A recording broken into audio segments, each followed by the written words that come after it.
Hello friends, welcome to this platform. आज मैं आप लोगों को समास का ट्रिक बताऊंगी। जैसे कि आप लोग को मालूम है कि जो समास है हिंदी में वो हर एग्ज़ाम में पूछे जाते हैं, चाहे वो जेटेट का एग्ज़ाम हो, सीटेट का एग्ज़ाम हो, चाहे ऑल स्टेट लेवल एग्ज़ाम हो, और भी किसी सेक्टर का आप एग्ज़ाम देते हैं तो उसमें समास से क्वेश्चंस पूछे जाते हैं, उसके एग्जाम्पल से पूछे जाते हैं। तो अगर आप ट्रिक के माध्यम से अगर याद कर लेते हैं समास के टाइप को तो आपको बहुत हेल्प मिलेगा, मदद मिलेगा एग्ज़ाम में क्वेश्चन सॉल्व करने का।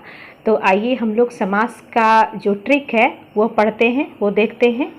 जैसे कि यहाँ पे एक लाइन में दिया गया है समास का ट्रिक, ठीक है। तो ये समास का जो ट्रिक दिया गया है, ये जो दिया है पूरा, ये समास का टाइप है, ठीक है। समास का 6 टाइप होता है, तो 6 टाइप में ही क्वेश्चंस पूछे जाते हैं, बेसिकली 6 टाइप। और हम लोग याद करके जाते हैं, पढ़ के जाते हैं, लेकिन एग्ज़ाम के टाइम में कुछ ऐसे क्वेश्चन पूछ दिए जाते हैं कि थोड़ा सा कन्फ्यूज़न हो जाता है कि कैसे सॉल्व करें। तो अगर हम ट्रिक के माध्यम से कुछ हद तक पढ़ के जाएँ तो कुछ न कुछ हेल्प मिलता है, ठीक है। तो सबसे पहला जो है यहाँ पे लिखा हुआ है और आएँ, और आएँ, यानी कि अगर और आएँ ऐसा वर्ड आ गया तो आपको क्या समझना है, द्वंद्व समास समझना है, द्वंद्व समास, ठीक है। अगर समास में संख्या आ जाता है, संख्या से रिलेटेड आ जाता है एग्जाम्पल, ठीक है, तो उसमें आपको क्या समझना है, द्विगु समास, ठीक है। संख्या जैसे कुछ नंबर आ जाए, ठीक है, तो उसमें द्विगु समास समझना है। अगर विशेषण प्लस संज्ञा आए उस वर्ड में तो आपको क्या समझना है, कर्मधारय, ठीक है।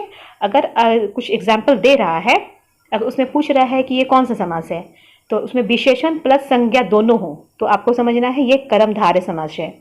तीसरा है जैसे कि का, के, की छिपा हो, का, के, की छिपा हो, तो आपको क्या समझना है कि वो तत्पुरुष समास है, तत्पुरुष समास, ठीक है। तो कुछ हेल्प मिलता है इससे।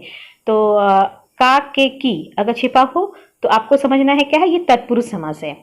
अगर अनुस्वार लिखा हो, भर लिखा हो, तक लिखा हो तो आपको क्या समझना है, ये अव्ययीभाव समास है, ठीक है। अगर तीसरा व्यक्ति समझ में आए, अगर लिखा हुआ है एग्जाम्पल में आपको लग रहा है कि वो आप पढ़ रहे हैं, सेंटेंस पढ़ रहे हैं, तो आपको किसी तीसरे व्यक्ति का बोध हो रहा है, तीसरे व्यक्ति को समझ में आ रहा है, तो वो होता है बहुब्रीहि।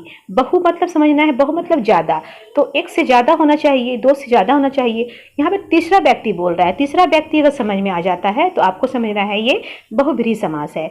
तो ये जो 6 टाइप का जो समास दिया हुआ है, इसमें बहुत ही हेल्प मिलता है। आप इस वीडियो को देखिए, परीक्षा में बैठिए, अगर हेल्प मिलता है तो बहुत ही अच्छी बात है, क्योंकि हम लोग याद करके तो जाते हैं लेकिन कन्फ्यूजन होता है, ठीक है। तो आप वीडियो को पूरी देखिएगा, स्किप मत कीजिएगा। वीडियो अच्छी लगे तो चैनल को जरूर सब्सक्राइब